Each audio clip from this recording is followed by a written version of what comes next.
Hello and welcome to today's video, and in this one I'm going to be painting up this bear by Aether and Alchemists, which is part of their latest Kickstarter set.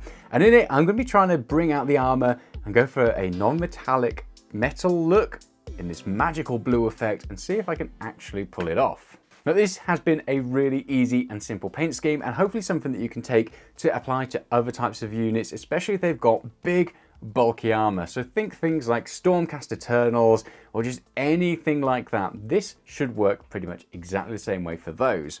So for all of my base layers, I used a combination of different contrast paint and different speed paint. Now lately, the newer versions of the contrast paints by GW have been growing on me because they're quite blocky colors, and I always complained in the past that they didn't offer much contrast, but they're very nice just to get a good layer down there.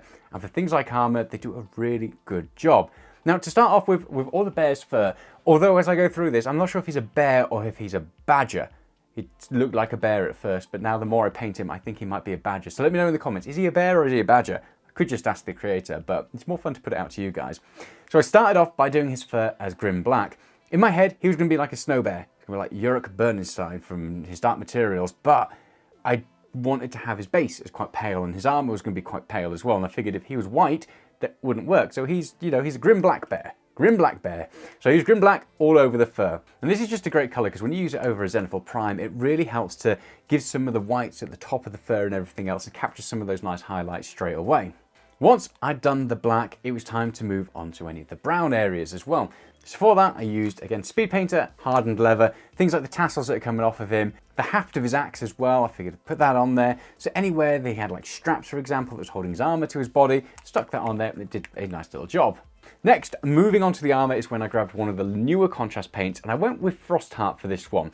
I was going to go with Pilar Glacier, but the problem with that one is it is more of a wash. So putting it over there would have given me a lot of highlights and probably some darks as well, but I think the mid-tones would have been really, really washed out. It could have been an interesting effect, but I don't think I would have been able to pull off what I've done with that color. So instead, I used Frostheart, and you pop this generously all over the armor, and don't worry about pooling or anything like that. It'll get fixed later on as we move into it. Once his armor was done, I had to decide what to do with the axe head, and originally I was going to go for a nice cold axe as well, but I wanted something that was really going to contrast with it. So I went with Bile Red contrast paint, which again, one of the newer contrast paints. And this thing goes down in a really uniform red. So there's basically no contrast to it. It's just a nice layer of red, which actually works really nicely as we move on to it in the future. I'm not massively good with magical weapons and like power swords and all of that. I sometimes can pull it off really well. So as you'll find out later on, I don't do a great job. So once the base colors were down, it was time to move on and just add a little bit of detail. So for things like the tip of his nose, his ears, I used Cadian Flesh Tone. And then for the tips of his toes, his little claws and everything, not his tippy toes, but yeah, his claws, I went with base Wraith Bone as well, and just kind of put that on there. And this seems to do a nice little job just bringing out some of those additional details that don't really get picked out when you're doing that first base layer. Now that was done, I did the lazy thing, and I hit it with a dry brush of Wraith Bone. So basically all I do is I don't like to get my dry brush too dry, so I always use my cutting mat for this, or my painting mat, and that way it stops it from sucking out all of the moisture.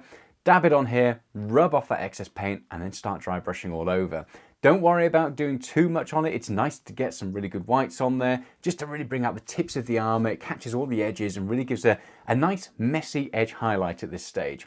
Once I'd done that, I followed it in with another dry brush of White Scar, and this is a really nice bright white, which does a great job again of really bringing out the tops of it. With this one, you want to go a little bit more sparing. If you do it all over it, it's going to just look very white and just maybe a little bit weird. So just try to grab like the tops of the shoulder pads, for example, his knee pads, anything that really sticks out and will definitely be catching a lot of the light. That's the area you want to be hitting, but just, you know, don't go too crazy with this one.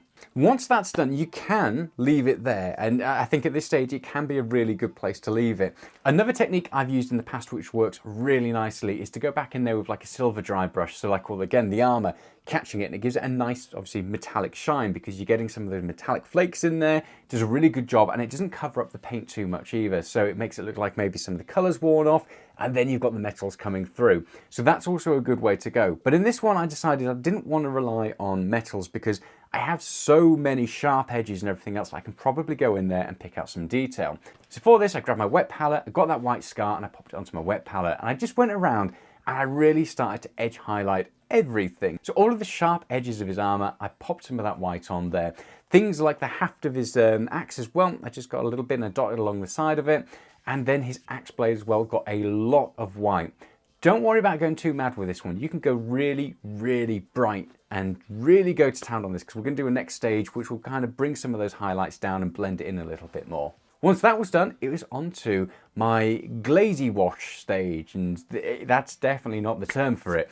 But for the axe, I grabbed some bloodletter glaze that I've got left over from a long time ago and popped that all over it. And then what I like to do is, for all the armor, I take the original contrast paint or speed paint, whatever I've used to get that base level color, and then I grab some speed paint medium and mix it in. Now, the mix for this is normally 1 part contrast or speed paint and then 3 parts medium. Mix it together and it makes a really nice glazy wash consistency, and then you slap it all over. And the good thing about this is it darkens down any of the recesses, so it adds even more of that color depth to those recesses, and it just tints a lot of those whites. So those areas where you've maybe dry brushed, areas where you've added that additional white edge highlight, it just tints them ever so slightly and it blends it in really nicely. The other good thing that it does is anywhere where you have dry brushed and you have got maybe a bit more of a chalky effect on there, because it's tinting it and wetting it again, it just blends it in so it no longer looks dusty. It's just a nice trick to fix that lazy stage that we did earlier. Once that's done, you can, of course, leave it there. But I went back in and I decided I was going to play around with the axe to try to make it look a little bit more magical, and I don't think I pulled it off. So I grabbed some orange and I put that onto my wet palette, and around the edges I started to add like orange to make it look like it's going from this really deep orange burning out to the red. I went back in and I did some more edge highlighting as well to bring it up. And it was looking okay, but it's certainly not a great effect. So, you know, you could probably do something much better than I've done there, but I don't mind it. It looks quite nice compared to the blue armor. At this stage, I was torn. I didn't know if I was going to do a wash over this or just leave him there, but I do like the effect that you get on a wash. It just helps to really blend some of those colors, maybe some of the edges you've had spill over. So I did an oil wash, and for this, I did a brown oil wash all over the bear and the armor. And then with the blade, I wanted to go for like a really deep, dark red, which I didn't achieve. I mixed the red with black and it became a really darky brown, but actually I didn't mind the way it looks. I slopped that all over the blade, and then you can go back in there with a makeup sponge and take it off all of the high edges. So for removing the oil wash, I always leave it for about 45 minutes, let those spirits dry out of it, and then you can go back in there with that makeup sponge and really start to blend it in. If you want to take it off some of the top edges, so like his armor, for example, it was tinted brown in a lot of the areas. But to get rid of that brown tint and just leave it deep in the recesses, just dip your makeup sponge in some of that white spirit that you've mixed it with, and then you can rub it over all the areas you want to take it off. And the great thing about this technique is even if you left it for like 24 hours, you can go back in there with a makeup sponge with some white spirit and clean it up, and it just removes a lot of that wash from the areas you don't want it to be in. I did the same as well with the axe, so I removed a lot of that dark red. I probably removed too much of it, so it took away a lot of the contrast, which I was trying to get, and yeah, but at that stage I basically given up on the axe blade. It looked good enough for me. Once I was done taking all of the oil wash on there, I just went back in and did a few last little highlights, added some more white to the tops of the armor, popped the red in for his eyes, the red in for his tongue, and just redid some of the things like his nose and his ears as well, just to really bring those out and make them pop. He was done at this stage, but he needed his base, and on his base I'd use Pilar Glacier because it's a really nice icy type thing, as you'd expect from the name.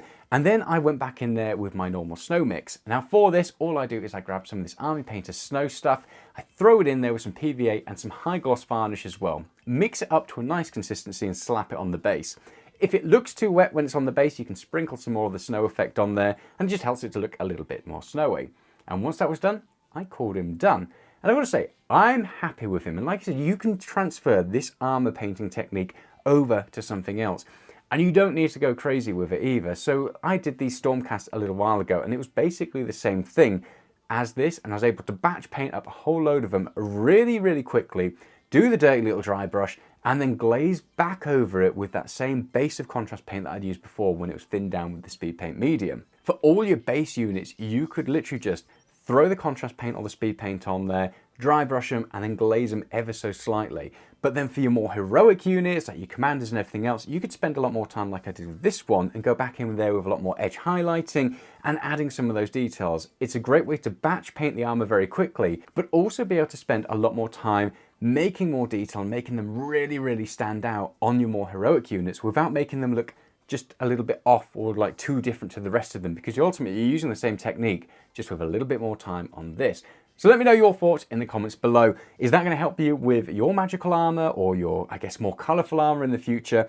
I really liked it and I like the way it looks. There's a nice amount of contrast there, even with this being quite a bright paint. It's worked really well on some of my Stormcast, which I'll show you up on the screen here. And they were painted, I think it was Eldari Emerald, which again is one of the later contrast paints.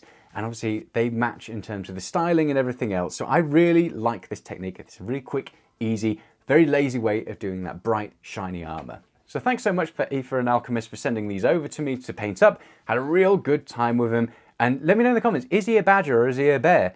Like I said, I don't know. He was a bear when I started, but now that I painted him, I don't know. I think I made his face look too narrow, so he's now a badger.